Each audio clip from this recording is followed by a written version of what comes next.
Right, so we are back. So our second talk is going to be, this is the longest introduction I've ever had to do, by the way, so thanks for that. Dynamitet's CTO and founder and author of the book DevSecOps, A Leader's Guide to Secure Software Without Compromising Flow, Feedback, Continuous Innovation, available early 2021, Glenn Wilson, who's going to be talking to us about automated security testing. So away you go. Okay, well, good evening, everybody. Thank you, Alex, for inviting me along again. So this is the second time I've done a talk at the Code Harbour. The last one was actually at the University of Kent, but I think then I spoke about the keychain, the kill chain, I should say, for doing security. You know, how does a hacker get into your website? But I'm sharing my screen there. Can everybody see my screen? Can I just have a... Yeah, good. Yes. So I'm just going to get that fired up. And then we can go. Right. So bear with me 2 seconds. Yeah. Okay. So you can see that slide now, yeah? Yeah. Perfect. Right, so I'm going to continue from my talk last time. So last time I spoke about I think it was about the kill chain, about different ways of trying to protect yourself across the whole organization from a security perspective. Today I really wanted to talk more about how you can protect people or your software through automated security testing. Now, as Alex said, I have written a book about DevSecOps, and automated security testing does play a huge role in that type of activity. And although I do write about DevSecOps, I do talk about DevSecOps, automated security testing is something that is very flexible, can be used in any sort of development environment, whether it's agile, DevOps, or just traditional waterfall approach to doing software development. Anyway, a little bit about myself. So as Alex said, I'm CTO and founder of Dynaminet. I'm a DevSecOps and Agile security consultant, and I have written a book which is due out hopefully by the end of the year, but it's looking more likely to be early January. You can find out a bit more about me. I've got my LinkedIn page. The link is there, and also there's a little bit about me on my website as well. Okay, so security testing, automated security testing, what is it and where does it start? Well, I've taken this diagram from Mike Cohen's practical test pyramid, and basically what we're talking about here is security testing as a whole. You have different layers of implementing security testing, whether it's from the quick and easy and the cheaper, and the less onerous pieces, which is basically at the bottom of the pyramid, right up to the more complex stuff, which is near the top. And then outside of this, you have this manual testing process as well, which generally tends to be a lot less efficient, but still relevant in the world of security testing. But for this particular talk, I'm just going to focus on those items in that triangle. Yeah, so basically automated security testing and so forth. So why automate? Well, the main advantage of automating is that you get instant feedback. It's in your IDE, it's in your pipeline, and you can see how you're doing in terms of security as you go along. There are different types of tools that work in different parts of the CI/CD pipeline, and not all of them work in the IDE. But generally speaking, being able to automate security testing into your IDE and CI/CD pipeline is a good thing. And it improves an engineer's focus, flow, and joy. This is one of the key DevSecOps principles, which I threw in there. But basically, you know, developers, engineers, you know, we prefer to fix problems as we find them, not being told 2 days before a release date that we've got a whole bunch of problems we need to solve. So we get faster feedback loops, and also it's an opportunity for us to learn more about security as well, and about our products. So incorporating automated security testing as part of your whole development environment in CI/CD pipeline is a way to actually learn more about security. what automated testing isn't is not a replacement for real solid penetration testing, so done by security experts. The reason being that they think out the box more, and they can use more creative ways to try and hack you in much more the same way that a real attacker would do.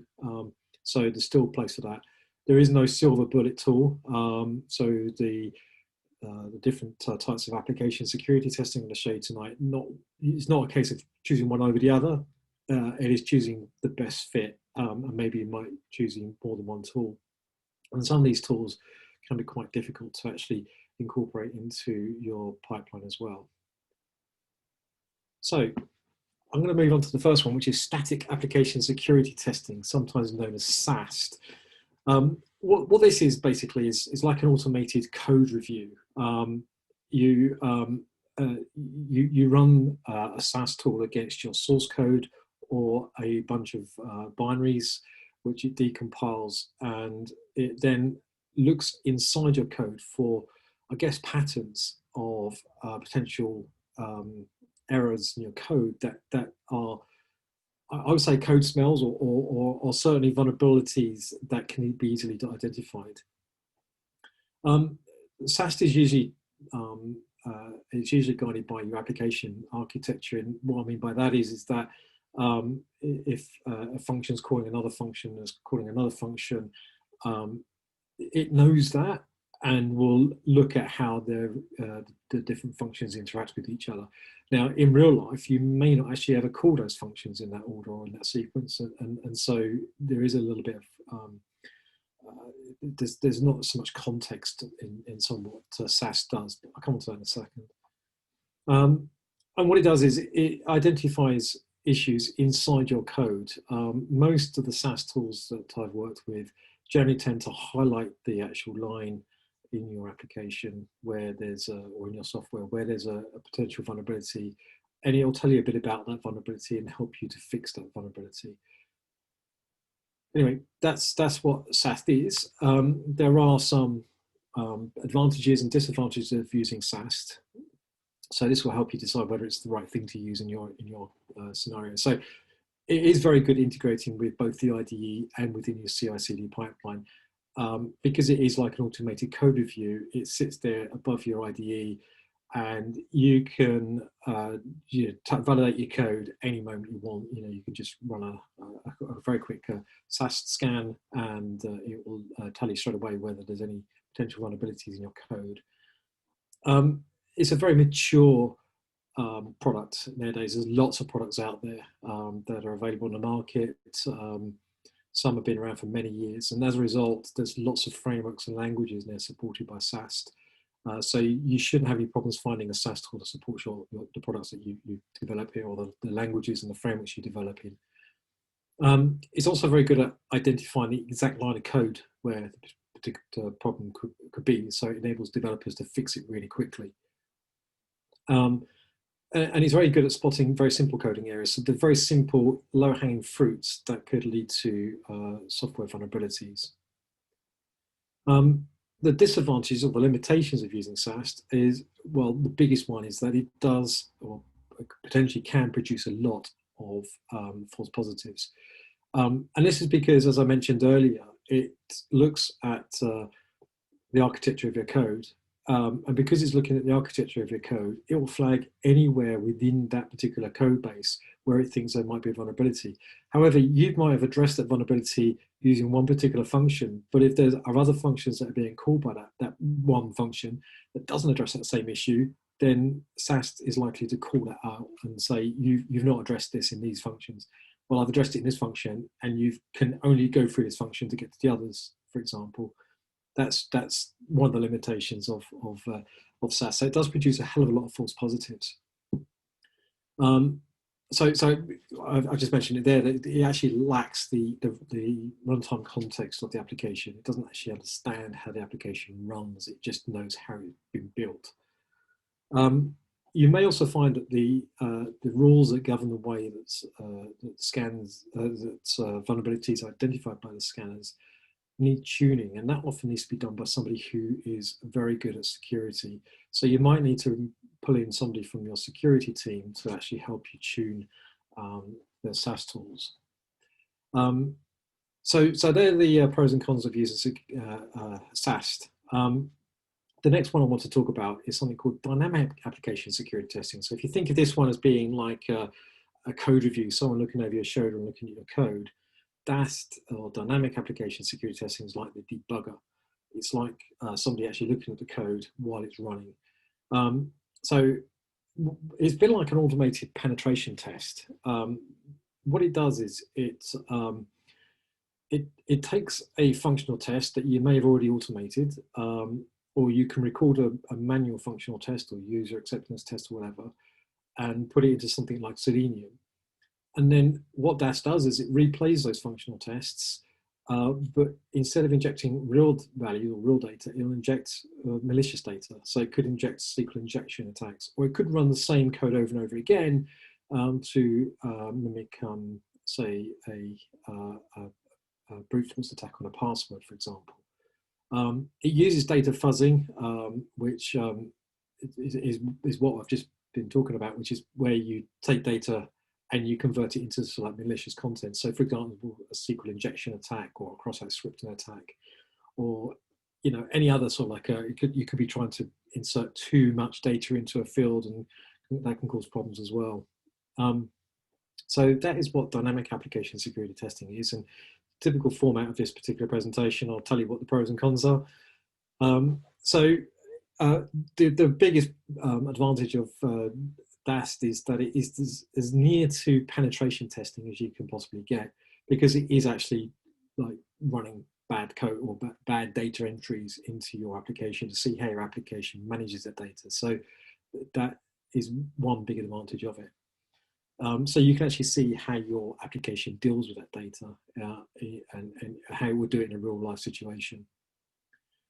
It doesn't really integrate into the IDE because it needs a runtime environment, and one of the downsides to needing a runtime environment, which is one of the limitations of it, is that the scans do take a long time to run. So it's not something you could build into an instant feedback loop. So you couldn't like do it at build time and then build fails because you failed a DAST scan, because it could take several hours to run. So you wouldn't want to do that.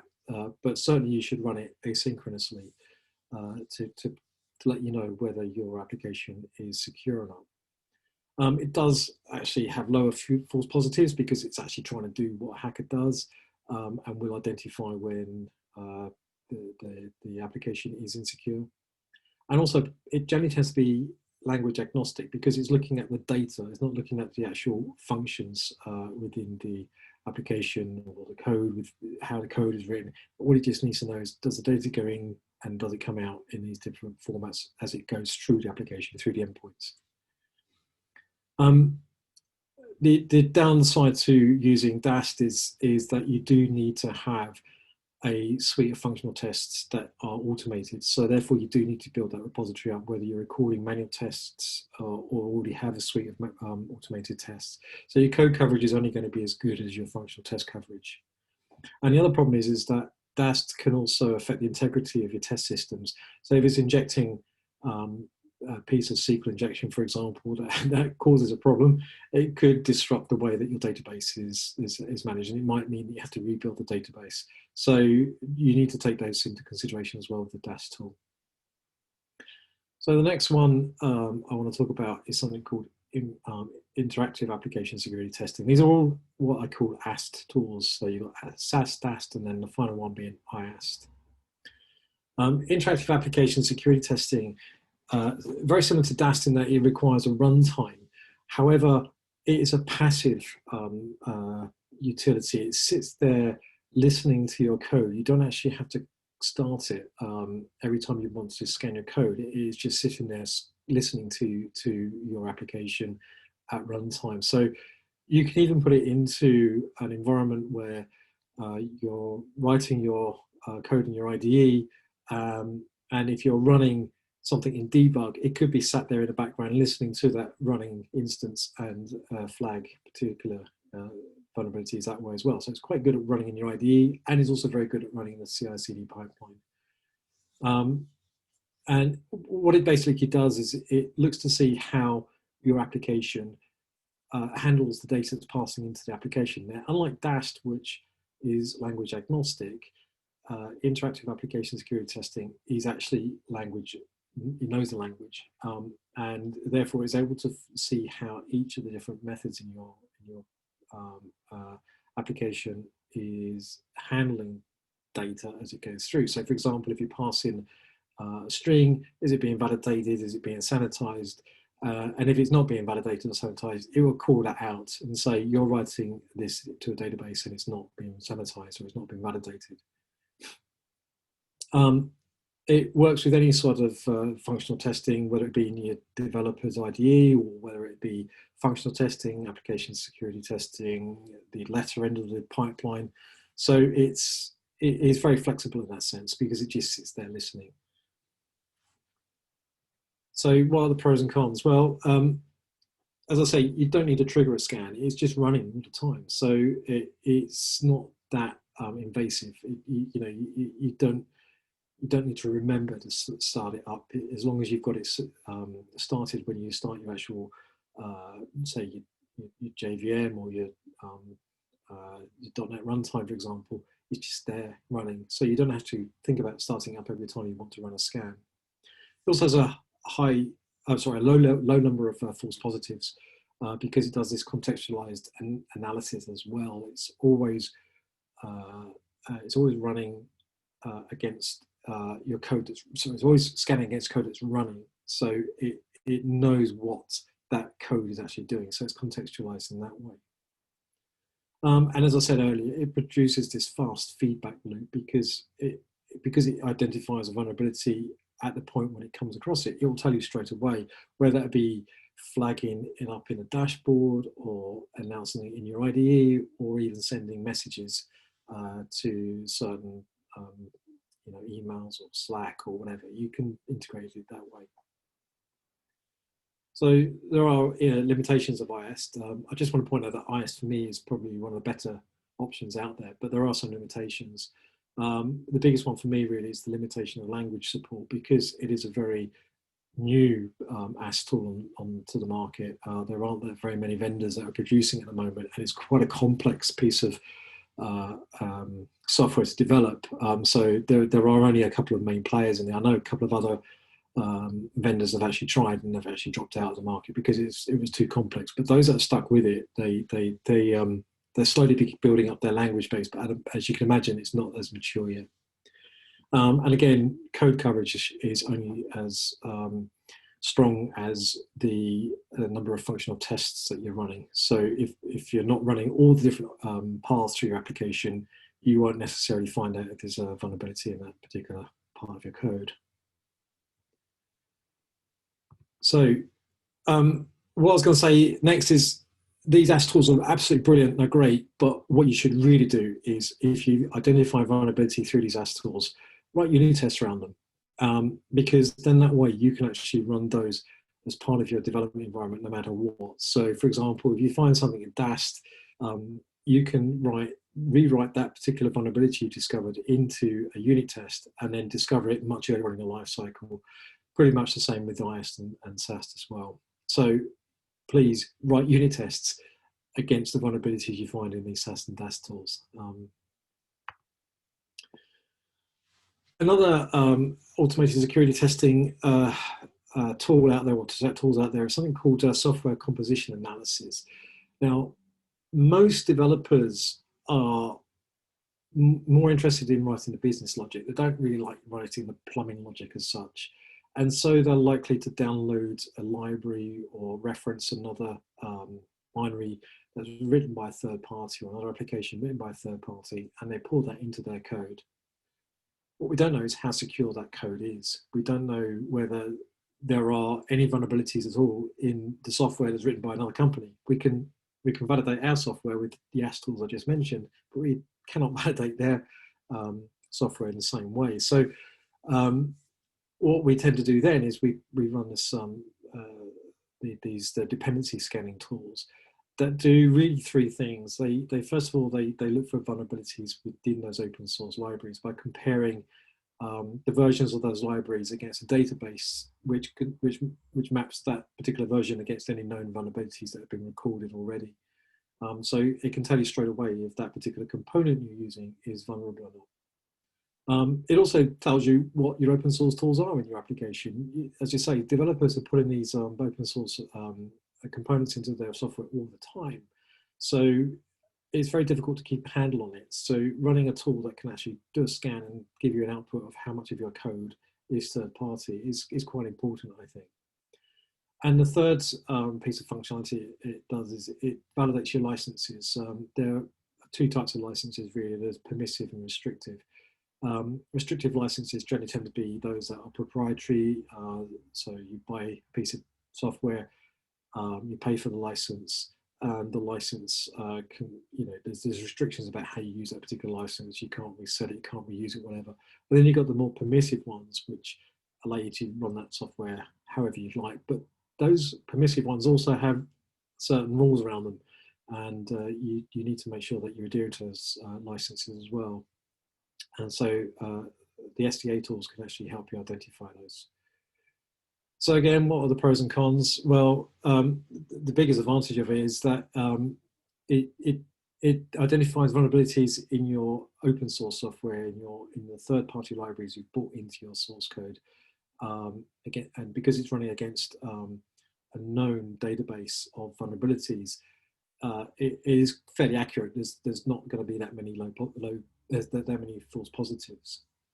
I've read various accounts that around 80% of most software out there nowadays is basically written by third parties. So if you're using SAST, DAST, and IAST, you're only testing 20% of your code. You really need to test the other 80% of that code. So it's another advantage of using SCA. Again, it integrates into the CI/CD pipeline, and it also can integrate into the IDE as well. So it's a good complement to SAST, DAST, and IAST. It doesn't replace them, but it certainly enhances your security by running AST tools and an SCA tool. The disadvantages of it are some tools don't always. So you've got this database, usually the MVD, the National Vulnerability Database.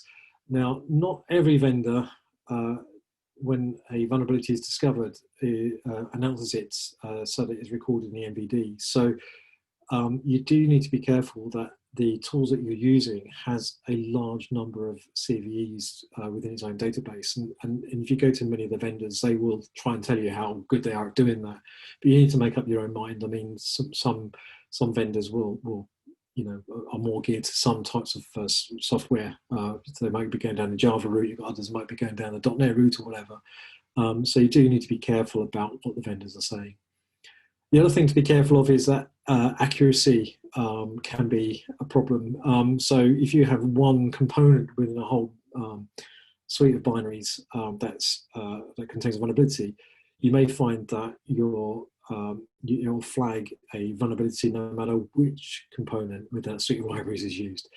So you get some false positives that way, and that can be a real pain because it's telling you that you've got a vulnerable piece of software that you pulled into your code, but actually you're not using it, and therefore you shouldn't really flag it, but it does, and it can be a pain, especially if you've got like overeager security teams that telling you, oh, you've got to clear this vulnerability up, you've got to fix it. Well, it's no point because there is, it's not very accurate. The other thing it doesn't do is it doesn't identify zero-day exploits. A zero-day exploit is an exploit that no one knows about apart from attackers. And then one day the attackers will use that exploit, and that's the day you first find out about it. So it's already out there in the wild, being exploited by an attacker, and you've just found out about it. Hence the reason why it's a zero-day. So they won't identify 0 days because they only identify vulnerabilities that are known at the time. There's one other type of application security testing I want to talk about. So if you've got an application that's being developed, you should be using the AST tools and the SCA tools. But what happens if an application has got through to a production environment and it's no longer supported, or you've only just brought in the tools, and the development team is not doing any more work on it, or the cost of developing that product is too much, so therefore it's just running production, but it could be vulnerable. So runtime application self-protection tools are designed to try and do two things. One is they can either flag that there is an issue and notify the developers that there is an issue in the software so that you can fix it if you have the time. So it allows you to prioritize and focus on fixing the vulnerabilities. Or it actually tries to apply a virtual fix. So a good example of this would be, say, if, for example, it's seeing that there's a brute force attack coming from a particular IP address, it will block that IP address and it will let you know that it's blocked that IP address because it thinks a brute force attack is coming ahead. So it protects your application from a brute force attack. It's a bit like a WAF in some respects, but the difference is a WAF is much more generic. It tends to protect a whole suite of applications, whereas the RAS tool is very specific to the application that you're running, and therefore you can configure it to be very specific to the application. So the pros and cons, well, as I just said, it's more contextualized than a WAF, which is a web application firewall. It identifies real attacks that are actually occurring. So, as I say, there is like a brute force attack or a SQL injection attack that's actually occurring. It knows it's doing that's what's happening, and will try to remedy it, or at the very least let you know about it. And as I said, it protects unsupported apps, so applications that where the development team is long gone, or whatever, you no longer have the funding to support that particular application. It can protect those. And the other good advantage of it is it does protect against 0 days, because if there is a 0 day and that requires bombarding a particular, let's say, component with lots of different strings, or trying to send too long of strings or whatever, you can protect against that particular attack using RASP. What it isn't, and what the limitation is it's not a substitute for application security testing. So you can't go through the whole of the development lifecycle and say, that's all right, we're protected with RASP, but that's not how it works. It's a complement to everything else that we've talked about. It doesn't integrate into the CI/CD pipeline because it is a post-deployment tool. So you use it actually on a production tool. And the other side of it as well is, if it identifies a false positive and tries to fix it, it could potentially break the application in production, which could cause other problems such as downtime, which is effectively a denial of service. That could be that could be going on. So just be wary of the way it's configured. So that's basically application security testing in a nutshell.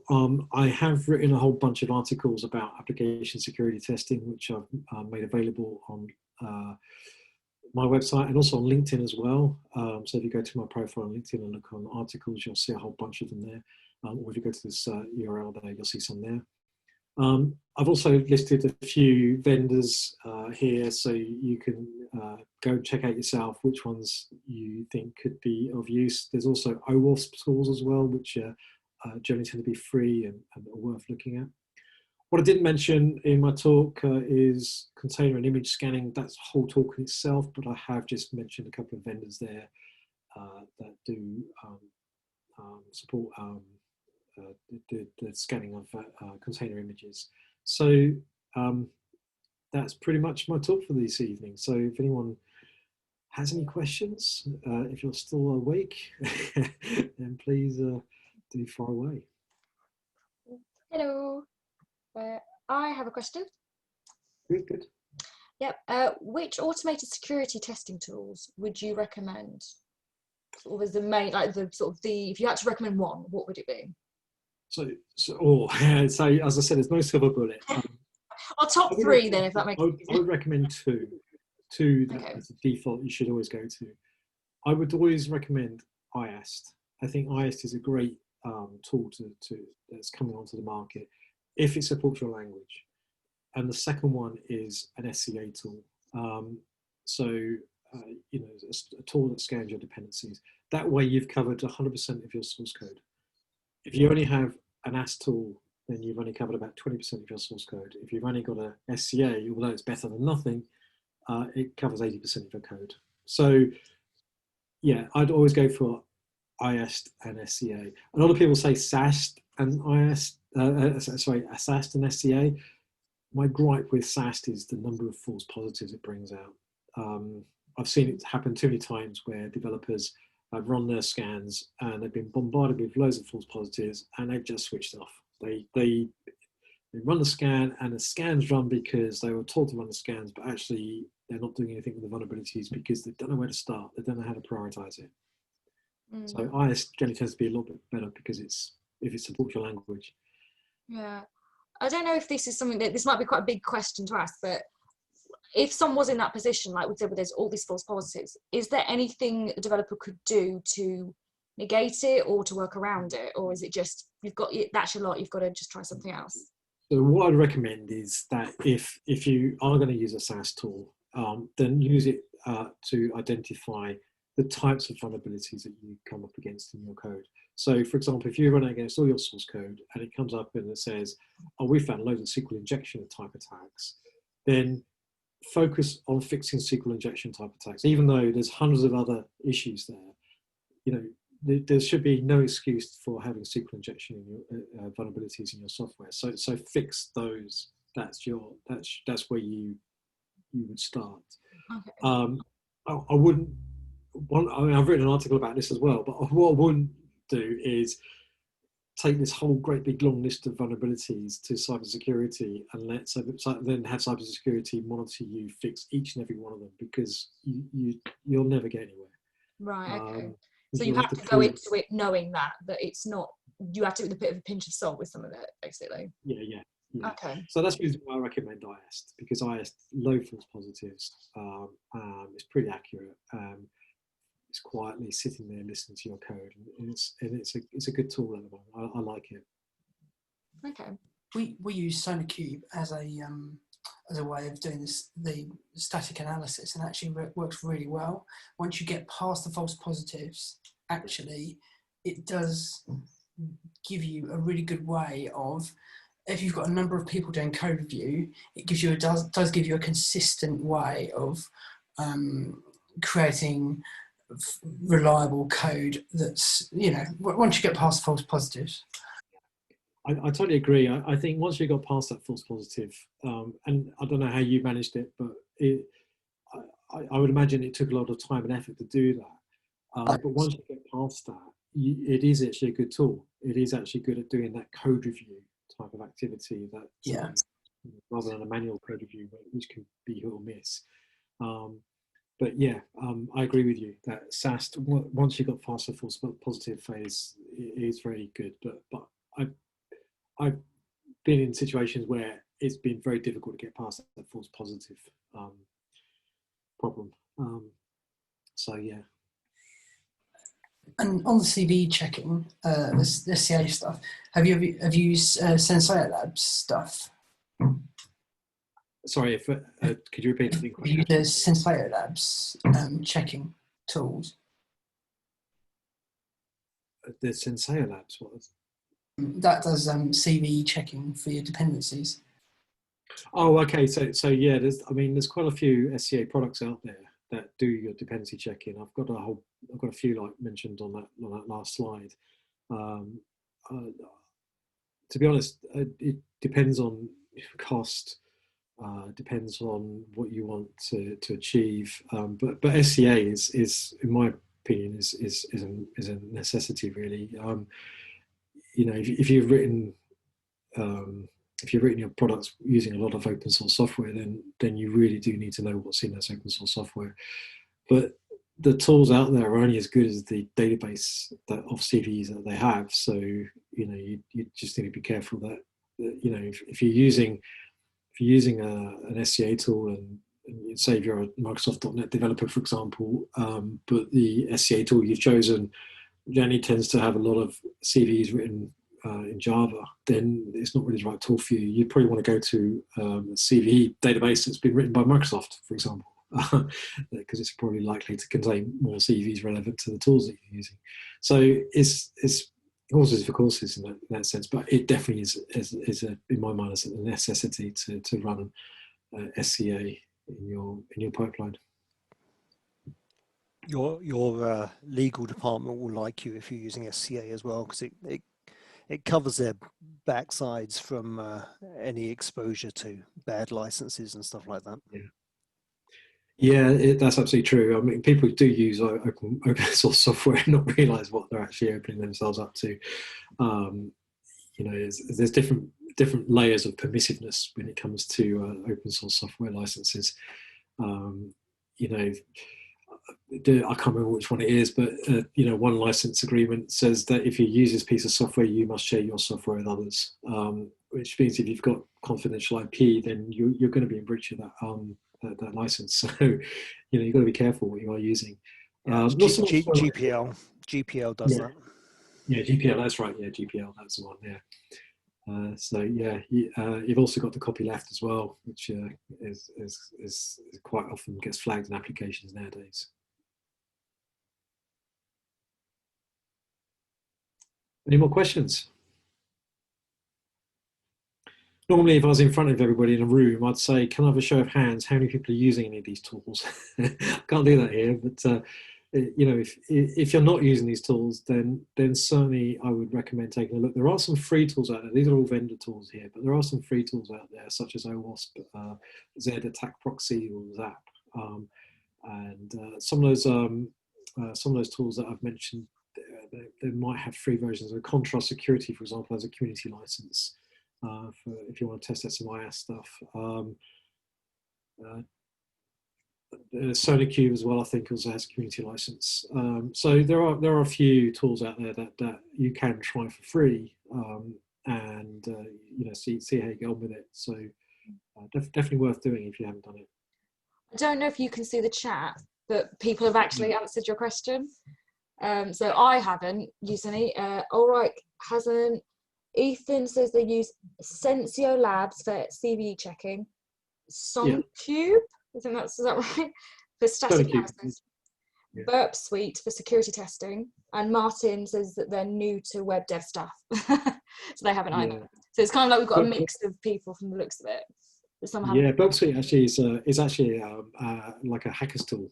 It's very good for security testing, but you do need to know what you're doing with that tool, and generally tends to support more manual security testing than automated security testing, but it is a very good product, very good if you know how to use it.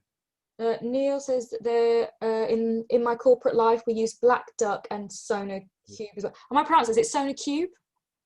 SonarQube, yeah. Yeah, that's right. Yeah. Yeah. Yeah, SonarQube and Black Duck. So you've actually got a SAST and a SCA product there, so that's good. That's good. I should have set up some sort of like I don't think you can do it on Zoom to have a what's the word? My mind's gone blank. Poll. Oh yeah, poll. Thank you.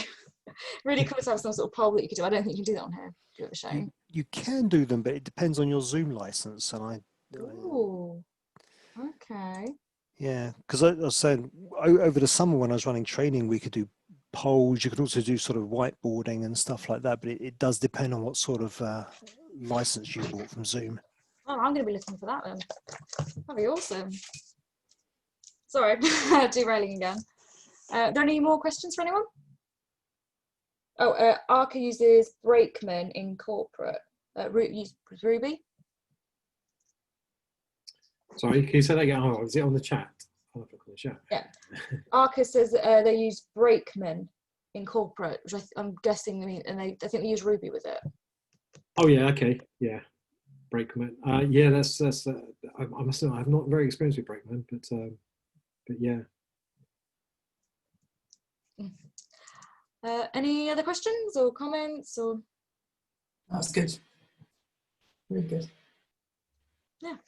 If you want to get a hold of me, I'm on Twitter at Dynaminet, or you can get a hold of me through my website at dynaminet.com, and you could also let me think. What else could you do? You can ask Alex to send me a message.